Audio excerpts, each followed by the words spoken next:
Hello అందరికీ, welcome to my channel Geethasri kitchen. ఈరోజు ఈ వీడియోలో నేను మీకు రవ్వ లడ్డు చేసి చూపించబోతున్నానండి. నేను చెప్పే టిప్స్తో చేశారంటే రవ్వ లడ్డు మినిమం బయట ఉంచినా సరే 20 రోజుల పాటు నిల్వ ఉంటుందండి. ఇలా కనుక ఈ ప్రాసెస్లో చేసినట్లయితే ఎక్కువ కష్టపడకుండా, కొలతలు కూడా కన్ఫ్యూజ్ అవ్వకుండా సింపుల్గా చేసుకోవచ్చండి. మనం ఈ రవ్వ లడ్డుని ఈ ప్రాసెస్లో చేసామంటే ఈజీగా 20 నిమిషాల్లోనే చేసేసుకోవచ్చండి. లేట్ చేయకుండా ఎలా తయారు చేసుకోవాలో చూపిస్తాను రండి. ముందుగా స్టవ్ ఆన్ చేసి కడాయి పెట్టేసుకొని అందులోకి 2-3 టేబుల్ స్పూన్ల వరకు నెయ్యిని వేసుకోవాలండి.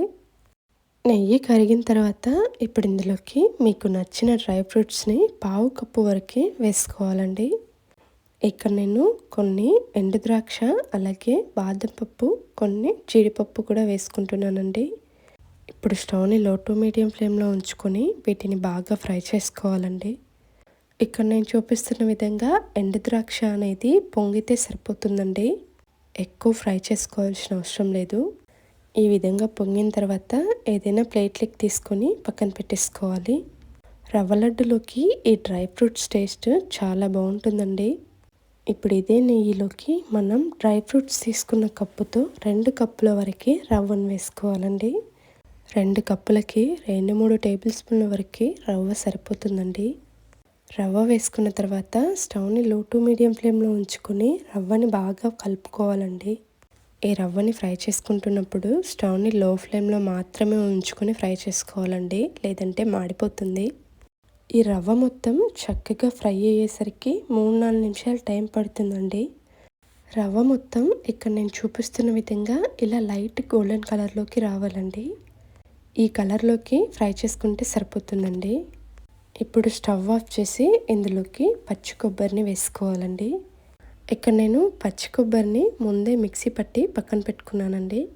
మనం ఏ కప్పుతో అయితే రవ్వ తీసుకున్నామో అదే కప్పుతో 1 కప్పు వరకు కొబ్బరిని వేసుకోవాలండి. ఇక్కడ నేను కొబ్బరికి ఉన్న బ్రౌన్ పార్ట్ని కూడా తీసేసి వేసుకుంటున్నానండి. ఇప్పుడు మనం వేసుకున్న కొబ్బరి మొత్తం రవ్వలో కలిసిపోయే విధంగా బాగా కలుపుకోవాలి. ఇప్పుడు ఈ కొబ్బరిలోని తడి మొత్తం ఆరిపోయే విధంగా 2-3 నిమిషాల పాటు ఫ్రై చేసుకోవాలండి. తడి మొత్తం ఆరిపోయి ఈ విధంగా పొడి పొడిగా అయితే సరిపోతుందండి. చూస్తున్నారా, కొబ్బరి అలాగే రవ్వ ఎంత చక్కగా ఫ్రై అయిపోయిందో. ఇప్పుడు ఇందులోకి మనం ఏ కప్పుతో అయితే రవ్వ తీసుకున్నామో అదే కప్పుతో 1 కప్పు, అలాగే 1/2 కప్పు వరకు పంచదారని వేసుకోవాలి. ఈ రవ్వ లడ్డులోకి స్వీట్ అనేది కొంచెం ఎక్కువగా ఉంటేనే బాగుంటుందండి. అలాగే పంచదార తీసుకున్న కప్పుతోనే సగం కప్పు వరకు నీళ్ళని వేసుకోవాలి. మనం నీళ్ళు అనేవి ఎక్కువగా వేసుకోవాల్సిన అవసరం లేదండి, లైట్గా రవ్వ ఉడికితే సరిపోతుంది. ఇప్పుడు స్టవ్ని మీడియం టు హై ఫ్లేమ్లో ఉంచుకొని మొత్తం అంతా కూడా కలుపుకోవాలి. మనం వేడి చేసుకునే కొద్దీ కన్సిస్టెన్సీ అనేది లూజ్ అయిపోతుందండి. చూస్తున్నారా ఎలా జిగురు జిగురుగా అయిపోయిందో. రవ్వ లడ్డుని ఇలా కనుక చేసామంటే 1కి 2 కాదండి, 1కి 4 తినేస్తారు, అంత బాగుంటుంది. నేను 2 రోజులు ఉంటాయని చేశానా, మా ఇంట్లో వాళ్ళు 1 రోజుకి డబ్బా మొత్తం ఖాళీ చేసేసారండి. కన్సిస్టెన్సీ అనేది ఈ విధంగా దగ్గర పడుతున్నప్పుడు ఇప్పుడు స్టవ్ని లో ఫ్లేమ్లో ఉంచుకొని కలుపుకుంటూ ఫ్రై చేసుకోవాలండి. చూస్తున్నారా, మనకి మొత్తం దగ్గర పడిపోయి ఇలా ముద్దగా వస్తుందండి. ఇక్కడ నేను చూపిస్తున్న విధంగా ఇలా లైట్గా అడుగంటుతూ ఉండాలండి. ఇలా ముద్దకు వచ్చినప్పుడు ఇప్పుడు ఇందులోకి మనం ముందుగా ఫ్రై చేసి పెట్టుకున్న డ్రై ఫ్రూట్స్ని వేసుకోవాలి. ఇప్పుడు డ్రై ఫ్రూట్స్ మొత్తం కలిసే విధంగా బాగా కలుపుకోవాలండి. ఇప్పుడు స్టవ్ ఆఫ్ చేసుకొని కడాయిని పక్కన పెట్టేసుకోవాలి. ఈ రవ్వ మిశ్రమాన్ని పూర్తిగా చల్లారనివ్వకుండా మధ్య మధ్యలో 5 నిమిషాలకు ఒకసారి కలుపుకుంటూ ఉండాలండి, లేదంటే మనకి గడ్డలు కట్టేస్తుంది.